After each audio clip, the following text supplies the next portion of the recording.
Et désormais, eh bien, il est l'heure de retrouver les Market Movers de Richard Morin. Bonjour Richard. Bonjour Antoine.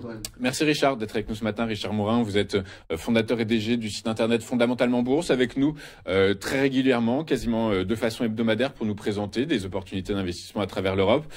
Aujourd'hui, gros focus sur le marché français. On va parler d'Orange et Legrand. D'abord d'Orange, le titre d'Orange qui a dû subir de façon positive, mais subir quand même une poussée de fièvre très importante. Elle se calme, cette poussée de fièvre. Est-ce que c'est justement de nature, est-ce que c'est juste une simple pause ou au contraire on commence éventuellement à imaginer qu'il faille sortir d'Orange selon vous?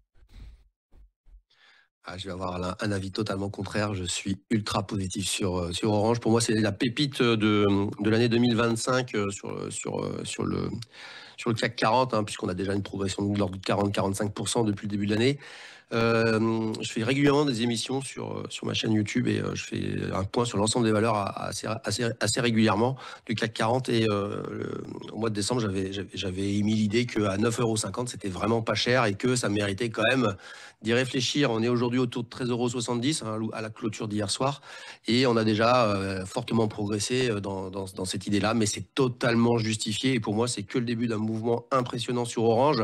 Orange, c'est un petit peu l'histoire de Société Générale, une valeur totalement oubliée par les investisseurs, par les gens qui cherchent un peu la croissance. Et aujourd'hui, Orange a les leviers de croissance qui sont arrivés sur sa société, puisqu'il y a d'énormes contrats qui ont été signés, entre guillemets, avec le Moyen-Orient, mais surtout...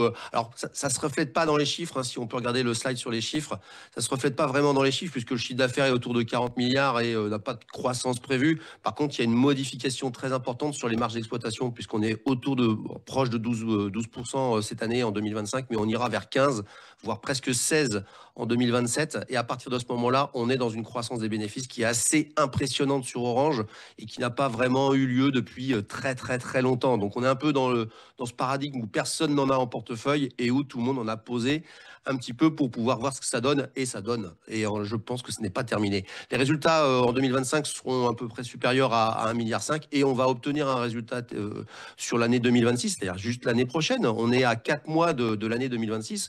Ce serait le double. À partir de ce moment-là, vous devinez bien qu'il y a une hype qui se met en place. Et pour moi, elle n'est pas terminée. Et on aurait un PER. Alors maintenant, on va parler de 2026. 2025, c'est un peu derrière nous.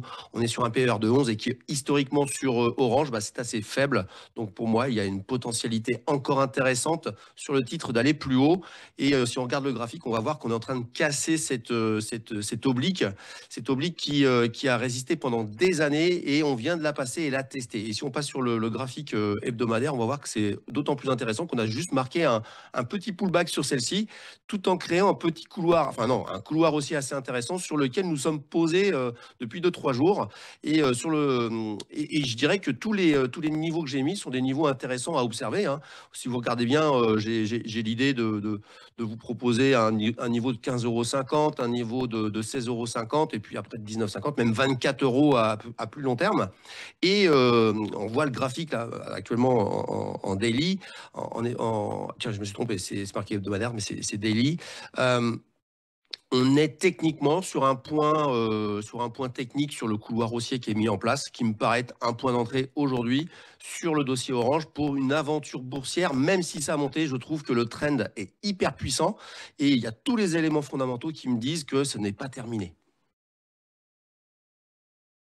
Sur les chiffres d'Orange. Alors vous nous dites de toute façon donc effectivement qu'il y a des très beaux contrats qui ont été signés, que les marges d'exploitation vont se renforcer. Ceci étant, une des techniques de valorisation, c'est la DCF qui peut être tirée sur 10 ans. Donc ça veut dire qu'aujourd'hui c'est totalement intégré dans les courses, les contrats dont vous nous avez parlé, les niveaux de marge d'exploitation actuels. Du coup, par la force des choses, quand on regarde surtout, alors moi il y a peut-être quelque chose qui m'inquiéterait sur Orange, c'est finalement le niveau des capex, donc c'est-à-dire les investissements d'exploitation qui se maintient, voire accélère un petit peu, mais c'est la façon dont est financé ces capex qui pourrait peut-être être éventuellement un peu turlupinant, si je puis dire, un peu inquiétant, puisque l'endettement net s'accroît va s'accroître, continue de prendre de l'épaisseur. Du coup, par la force des choses, c'est peut-être ça qui pourrait freiner à la hausse la valorisation d'Orange, et peut-être sous ce point de vue-là, sous ce prisme, peut-être que la hausse n'est pas si évidente. Les catalyseurs et le modèle économique sont peut-être arrivés à bout de souffle.